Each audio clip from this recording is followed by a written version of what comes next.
The great halls of the Salvian royal palace trembled with whispers. Bright lights from floating lanterns filled the air, but the people standing below them looked tense, unsure, and full of doubt. The day was supposed to be a celebration, yet no one smiled. Every pair of eyes stayed locked on the tall human soldier standing near the center of the hall. His name was Aiden Ward. He stood still, his back straight, his face calm, as if he did not care that thousands of alien eyes watched him like he was a strange creature pulled from the stars. His dark wedding suit was simple compared to the shining crystal robes around him.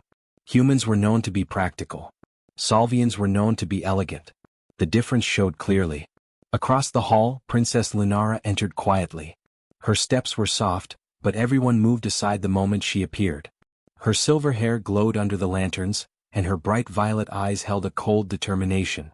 She wore her royal blue ceremonial dress, but even she did not look excited.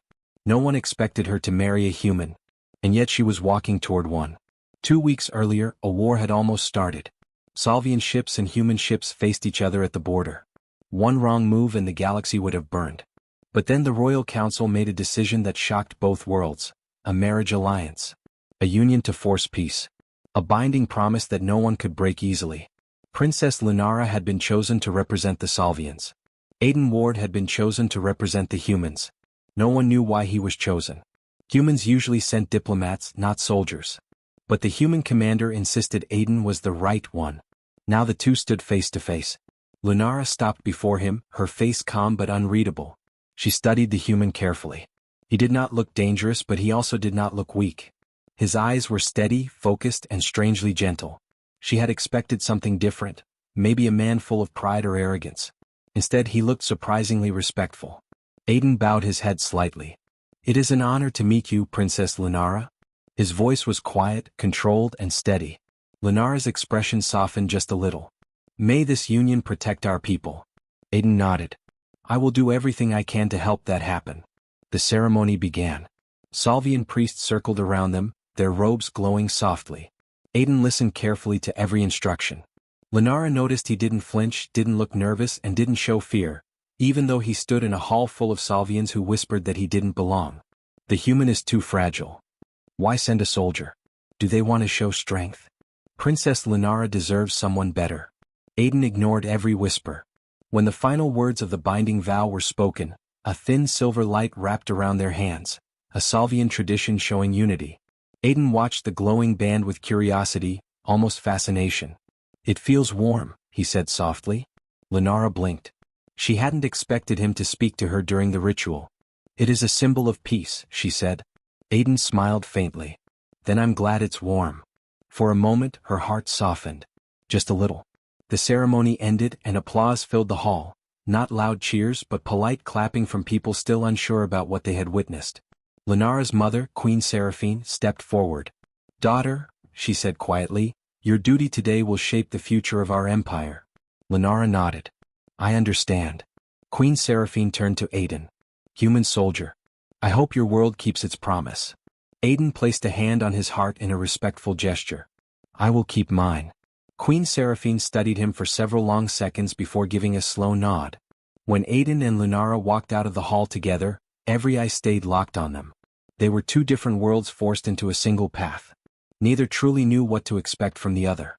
As they moved through the palace corridor, Lunara walked with her chin high, but her mind was full of questions. A human husband. A man she barely knew. Someone who might become a tool for peace, or a mistake that would cost her world everything. She glanced at him. "So," she said, breaking the silence, "did your people force you to do this?" Aiden shook his head. "No. I volunteered." She stopped walking. "You volunteered?" "Yes." "Why?" Aiden looked ahead, his eyes thoughtful. "Because peace is worth fighting for. And sometimes peace needs someone to stand in the middle of two angry sides. If someone had to take that step, I didn't want it to be someone unprepared." Lunara stared at him. Humans were known to be emotional, but his words did not feel emotional. They felt steady, controlled, honest. "You didn't have to risk yourself," she said quietly. Aiden gave a small smile. "Everyone risks something in war, Princess. I'd rather risk myself for peace." They continued walking. Lunara tried to understand him, but humans were different in many ways. They were unpredictable. They were stubborn. They had a strange kind of strength, one that didn't come from power but from will. She had read their files. Humans did not have powerful weapons in their bodies like Salvians. They did not have natural armor or energy shields or enhanced senses. Yet they never gave up. She looked at Aiden again. He looked calm, almost peaceful, but something in his posture told her he had seen battles. He moved like someone trained to protect, not to command. When they reached her private garden, she finally asked, "Aiden, what were you before this? Before the Alliance?" He paused. "A soldier," he said. "I know that," she replied. "But what kind of soldier?" His eyes grew distant. "The kind that goes where others can't." Her heart tensed. "A special unit?" He didn't answer directly. "I help people during conflicts, evacuations, rescue missions, places where hope was small." "Did you succeed?" she asked softly. Aiden exhaled slowly. "Not always, but I always tried." Lenara suddenly understood why the human commander sent him. Not because he was the strongest human, but because he was the one who could carry the burden of peace. Still, she worried. Aiden was only one man. The galaxy was full of unrest. Rebels, enemies, rival species, anything could break the fragile peace they had just formed. Aiden noticed her expression. "Princess Lenara, I know this wasn't your choice, but I will never hurt your people. And I won't let harm come to you." His promise was simple, but it carried weight. Humans rarely made promises lightly. Lenara felt something shift inside her. She didn't trust him completely, not yet, but she no longer feared him. Maybe this marriage wasn't the end of her freedom. Maybe it was the beginning of something new. Far above them, the stars glowed quietly. Two worlds had been forced into unity. Two people had been tied by peace. And somewhere in the distance, something watched silently, waiting for its moment to strike. Lenara didn't know it yet. Aiden didn't know it either. But the marriage that shocked two worlds was only the beginning of a story the galaxy would never forget. The night was cold on the alien capital world of Riller, but the silence around the palace broke when whispers spread about the strange new human who had married Princess Vela. People called him Arden. Many said he was quiet, too quiet. Many believed he had no past. But some felt something heavy around him, like a shadow that followed him everywhere he went. Vela noticed it first. Arden never raised his voice, never complained, and never showed anger. He treated everyone with simple kindness, even when they expected him to be rude or different. But behind his gentle eyes, there was a deep distance, something hidden far away. Nobody could understand him, and he never shared anything about where he came from or what he had seen. Sometimes, when Vela entered their chambers, she would find Arden awake, sitting by the window, looking at the stars as if they spoke to him. Other times, he walked alone in the palace gardens, stepping almost silently, as if he had trained his whole life to move without a sound. The palace guards watched him with confusion. How could someone so calm be so alert at every moment? One evening, during a diplomatic gathering, one of Vela's old friends asked Arden a simple question. "Where did you learn to stand like that? Like you are listening to danger?" Arden smiled a little. "Habit." The friend waited for more. Arden said nothing else. People tried to guess his history. Some said he was a soldier. Some believed he was a wanderer from a forgotten human colony. Others thought he had been a leader somewhere. But Arden himself never confirmed anything. He always changed the subject, always moved the attention away from himself. Even Vela, his wife, knew only that he had agreed to the political marriage because he believed peace was worth any sacrifice. Still, she could not ignore the truth. Arden did not behave like a normal human. He seemed trained, shaped, and sharpened by something far greater than simple life experiences. She watched him one day during a small parade in the capital. A sudden spark in the distance made soldiers flinch, but Arden reacted faster than all of them. He gently pushed Vela a step aside, not panicked, not afraid, just prepared. Too prepared. That moment stayed with her. Later that night she confronted him softly. "Arden, who were you before this? Before us, before the marriage?" He hesitated. The silence stretched long, like he was choosing every word with care. "A human with many mistakes," he said finally. "A human who lost many things. A human who hoped this life would be different." It was not the answer she wanted, but she saw something honest in his eyes. Pain. Heavy pain. But she also realized something else.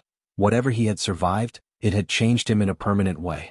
Days passed and his strange skills became clearer. During meetings with Riller generals, Arden could read tactical maps in seconds. He spotted weak points in fortress layouts before anyone explained them.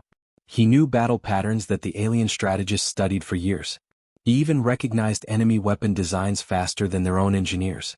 Whenever someone asked how he knew these things, Arden simply replied, "Humans learn fast." But Vela could see the truth behind his small smile. This was not normal learning. This was experience. One afternoon, Vela found him in the training hall, alone. He held a practice staff, not with the curiosity of a beginner, but with the familiarity of someone who had used thousands of weapons before. He spun it slowly in his hands, almost lovingly, as if remembering old battles he wished he could forget. When he noticed her, he set the staff down quickly, as if he had been caught doing something secret. "Why do you hide your strength?" Vela asked gently. Arden exhaled. "Because peace needs calm hearts, not loud strength." "Strength can protect peace," she said. "It can also break it," Arden whispered. His answer made her chest tighten. He was afraid of something, maybe himself. Maybe the past he refused to speak of. Still, she trusted him. More than that, she believed in him.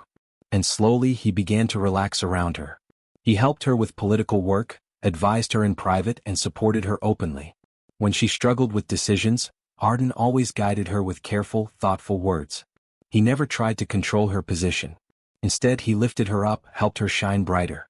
Some nights he even laughed with her. A small laugh but warm. Human. Real.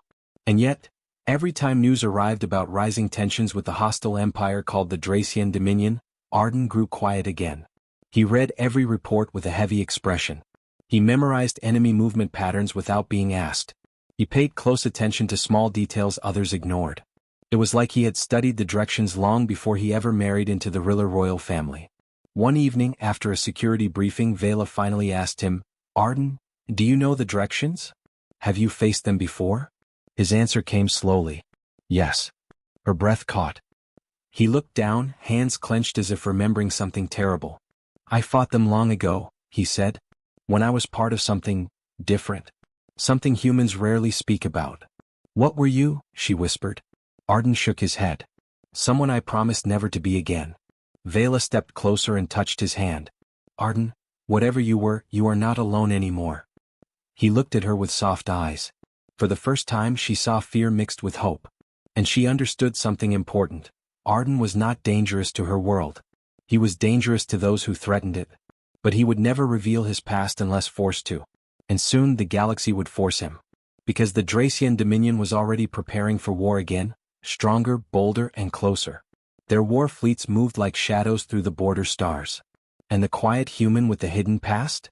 He sensed their arrival before any sensor ever detected them. Something inside him was waking up.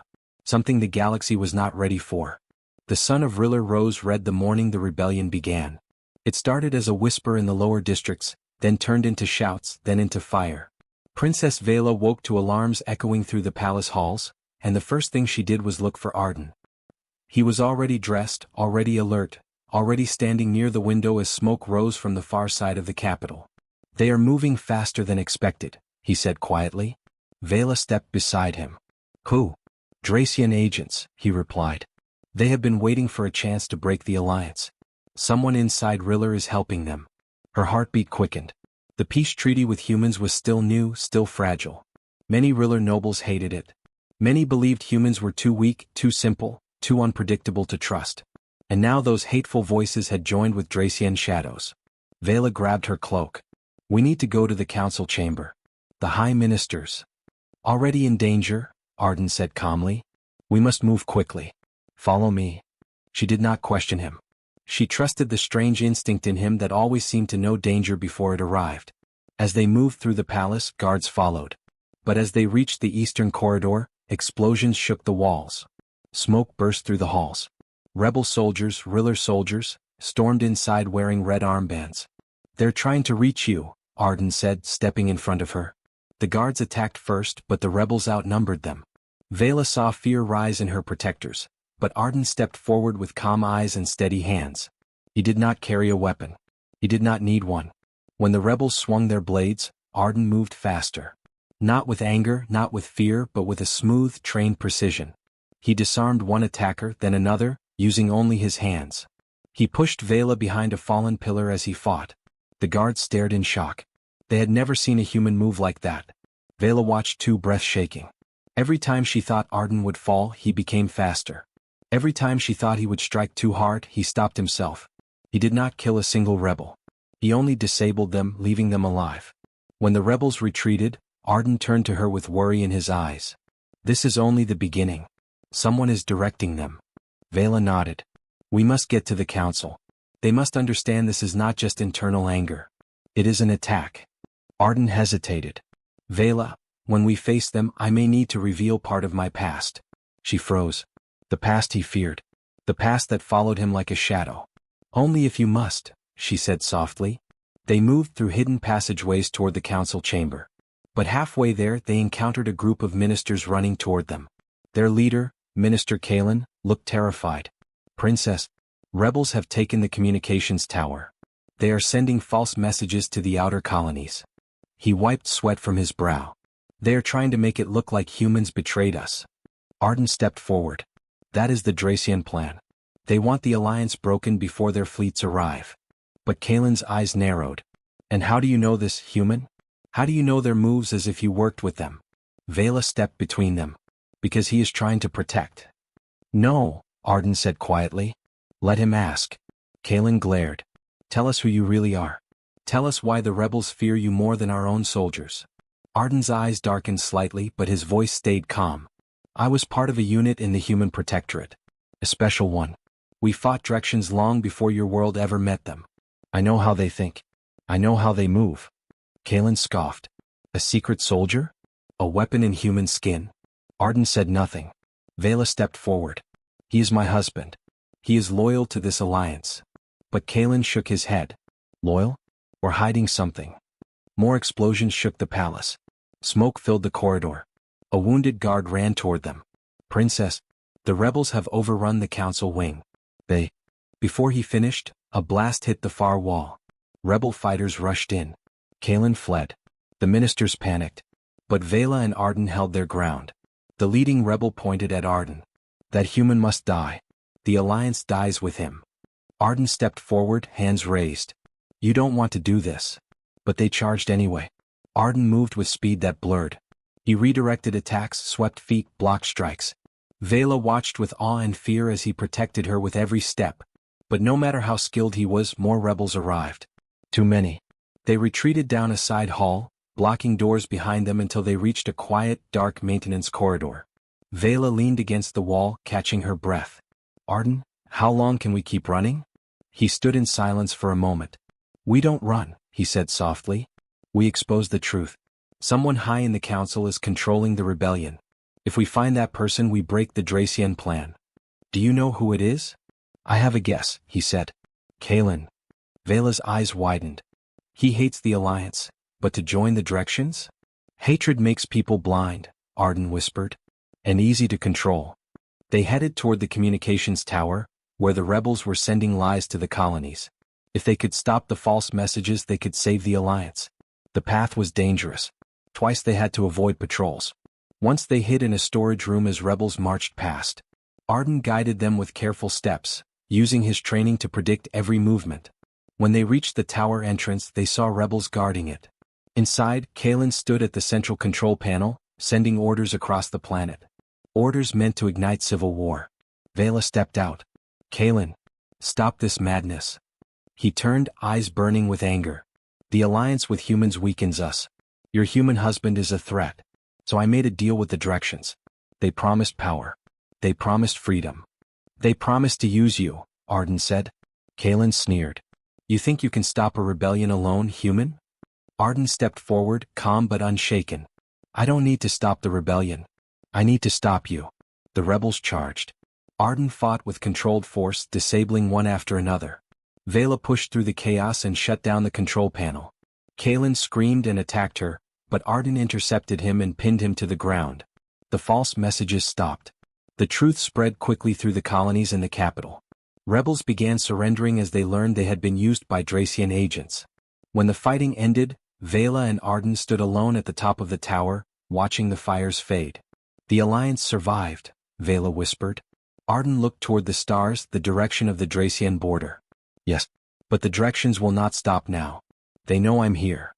Vela turned to him slowly. Arden, what did you used to be to them? He whispered the answer she feared. Their greatest enemy. And now he had returned. The Dracian attack came sooner than anyone expected. The alarms rang across the capital of Riller as enemy ships broke through the outer defense lines. Their black metal cruisers fell through the clouds like falling shadows, firing beams that shook the city. People ran through the streets, searching for shelter. Soldiers tried to form lines, but they were confused and scared. They had heard stories about direction since childhood, stories of monsters, of conquerors, of a race that never felt fear. Princess Vela stood on the palace balcony beside Arden, watching the sky burn. She felt her stomach twist with fear. But Arden's face stayed calm, almost too calm, as if the attack was something he had seen many times before. "They're pushing toward the main square," Vela said. "They'll break through quickly," Arden replied. "Your soldiers aren't trained for Dracian ground forces." "You are," she whispered. Arden turned his head slightly. He heard the fear in her voice but also something else, trust. "We go now," he said. They ran through the palace corridors to the lower exit where a squad of guards waited. The guards looked nervous. One of them stepped forward. "Princess, we can escort you to the safe bunker." "No," Vela said firmly. "We're going to defend the square." The guards exchanged uneasy looks. But when Arden stepped forward, they slowly followed him. As they approached the city square, smoke filled the air. Civilians ran past them, covering their heads. Dracian shock troopers pushed forward in dark armor, their helmets glowing red. Their weapons were sharp and heavy, made for crushing armor. The Riller soldiers tried to fight, but their weapons barely slowed the directions. In minutes the outer line broke. Arden moved before anyone could even call his name. He ran straight into the center of the battle. The Riller guards shouted for him to stop, but Vela didn't. She knew he would not stop. She knew this was what he feared, this moment when he had to show the truth. Arden reached the first Dracian trooper and struck the soldier's weapon aside with one quick motion. He twisted, lifted the heavy Dracian armored arm with impossible strength, and slammed the trooper onto the ground. The other Dracians turned toward him. They recognized him. They froze. One of them whispered through his helmet speaker, "No, it's him. It's the human ghost." Another spoke, almost shaking. "He is alive? That's impossible." Arden didn't answer. He moved again with sudden speed, closing the distance before any of them could react. He grabbed another Dracian soldier, pushed him back and sent him crashing into two more. Shockwaves echoed through the street when they hit the ground. Vela and the guards watched in disbelief. They had known Arden was strong, but this wasn't normal strength. This was something else, something trained, something built. Fear spread through the Dracian ranks. "It's the Earth's shadow," one of them shouted, voice shaking. "Retreat." But their commanders forced them forward. Arden stepped in front of Vela, blocking an incoming blast with a shield he picked up from a fallen soldier. He pushed her behind a broken stone pillar. "Stay low," he said. She nodded and stayed close. When the Dracians tried to surround them, Arden jumped over the broken stone steps and landed in the center of the enemy line. His movements were fast and clean. He never wasted a motion. He struck armor plates and joints with perfect precision. He knocked weapons out of hands. He flipped heavy bodies with a single swing of his arm. Riller soldiers stopped retreating. They stared, stunned, as one human fought like a whole army alone. Vela looked at him with wide eyes. She had known he was dangerous. She had known he carried a past he did not want to speak about. But she had not known the galaxy feared him. Arden saw the Dracian commander breaking through the smoke, a tall figure with black armor reinforced with metal spikes and a golden insignia on the chest. The commander pointed at Arden. "Human ghost, you were supposed to be dead." Arden walked toward him. "Many tried," he said quietly. The commander raised a heavy energy hammer and swung. The shockwave cracked the ground. But Arden slid past the attack and struck the commander's arm at the exact spot where the armor was weakest. The commander roared in pain. Arden pressed forward, dodging swings that would have crushed stone pillars. The battle around them paused. Everyone watched. Arden finally swept the commander off his feet and pinned him to the ground. The heavy armor cracked. The commander struggled for breath. "Tell your fleet," Arden said softly. "Earth does not break. And neither do our allies." The commander stared at him with fear. Arden released him and stood tall. "Go." The commander crawled back, terrified, and signaled a retreat. Within minutes, the Dracian front line fell back, dragging their injured soldiers with them. The Riller army began to cheer. Civilians peeked from behind ruined walls, whispering that the human had saved the city. Soldiers stared in awe. Vela slowly walked to Arden. He stood in the center of the square, breathing hard but steady. Smoke curled around him like shadows, but his eyes were calm. Vela touched his arm gently. Arden, who were you to them? I was part of a unit created for one purpose, he said quietly. To stop directions no matter the cost. And they feared you? He nodded once. Enough to run. Vela took a deep breath. She looked around at the freed city, the soldiers who now stood with hope again. Our people doubted humans, she whispered. But today they saw your real strength. Arden looked at her with tired eyes. Strength is not for fear. It's for protection. Vela smiled softly. And you protected us. He looked toward the sky where the Dracian ships were pulling back for now. They will return, he said. And we will be ready, Vela replied, standing beside him. Because now, the whole galaxy knows what one human can do. Arden didn't answer. He didn't need to. The silence around him, filled with awe, fear, respect, said everything. The Dracian attack left heavy smoke over the city, but for the first time since the fighting began, the people of Riller were not running. They stood outside their homes and shelters, staring at the sky. The Dracian fleet was pulling back, retreating into the clouds. No one could believe it. The invaders had faced one human, and they had run. Princess Vela walked beside Arden through the quiet streets. The fires were being put out, the injured were being carried to safety, and the frightened were slowly calming down. Everywhere they went, people looked at Arden with new eyes. Some with awe, some with fear, but most with respect. Vela watched him carefully. He looked tired. His clothes were torn. His hands carried bruises. But his eyes were clear. He had done what no one else could. Yet he did not stand taller or show pride. He simply walked, silent and thoughtful. You saved the city, Vela said gently. He shook his head. We saved it. They fought too. But they followed you, she replied. Because you made them believe they could win. Arden didn't answer. He kept walking until they reached the palace courtyard. Many soldiers were waiting there, some injured, some covered in dust, all standing straight when they saw him. General Salen, a strict and respected officer, stepped forward and bowed slightly. Human Arden, you have our gratitude. Our world owes you more than we can say. Arden nodded politely but said nothing. Salen continued, for years we believed humans were weak. We believed you were simple. We were wrong. Today you showed us something different. Something powerful. Something honorable. Vela watched as the other soldiers nodded, whispering among themselves. A wall that had existed between humans and Riller for years had cracked, maybe broken entirely. Salen looked at Vela next. Princess, the council is requesting your presence. They say the future of the alliance must be decided today. Vela nodded. She looked at Arden. You're coming with me. He hesitated. Are you sure? Some of them still distrust me. She held his hand softly. Let them see why they are wrong. Inside the council hall, the atmosphere was heavy.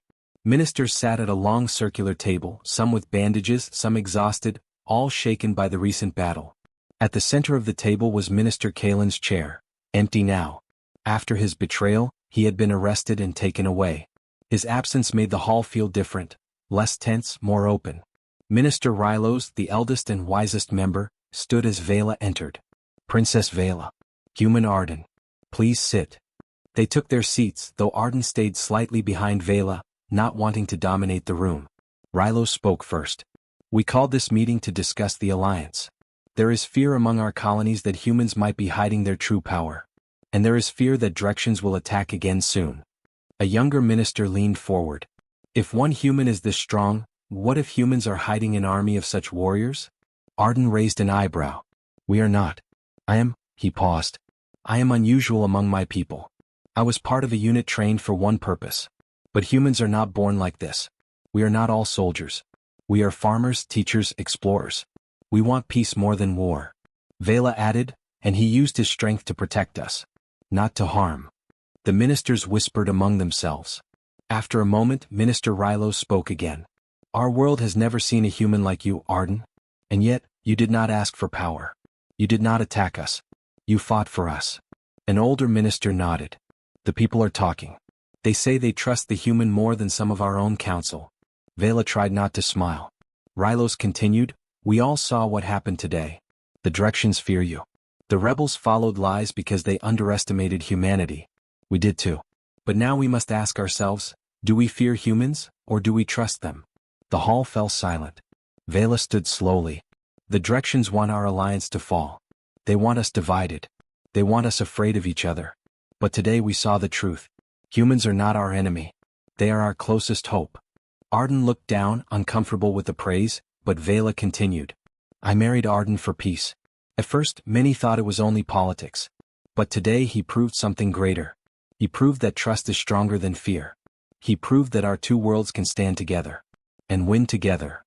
One minister raised a hand. Princess, what do you propose? Vela breathed in. A new alliance. Not just a treaty. Not just words on paper. A real bond built on trust, shared training, shared knowledge, and shared defense. The room murmured again. Arden stepped forward. The directions will return. Maybe stronger. Maybe with new tactics. If Riller stands alone, you will fall. If Earth stands alone, we will fall. But together, we have a chance. Another minister spoke softly. And will humans stand with us, even after today? Arden nodded. Yes. Because we know what it means to fight for freedom. And we know what it means to fight for friends. The council fell quiet as they considered his words. Finally, Minister Rylos stood. Then we vote. All in favor of strengthening the Human-Riller alliance, raise your hand. First one hand went up. Then three. Then nearly every hand in the room. When they finished, Rylos turned to Vela and Arden. It is decided. A new alliance is forged. One built on trust and sealed by bravery. Vela let out a breath she had been holding. Arden stood beside her, feeling something he hadn't felt in years, hope. When they left the council hall, the sky was clearing. Sunlight broke through the clouds. People gathered outside the palace gates. When they saw Arden, they began to cheer. Not in fear. Not in confusion. But in gratitude. Children ran forward, waving flags. Soldiers saluted him. Elders bowed. Vela stood beside him proudly. They trust you now, she said softly. Arden shook his head gently. No. They trust us. Both worlds. Vela smiled. Then let us protect that trust. He nodded. Together. As the sun rose over the city, a new chapter began, not just between two people, but between two worlds whose fate was now connected by courage, respect, and the strength of a human the galaxy had underestimated for far too long.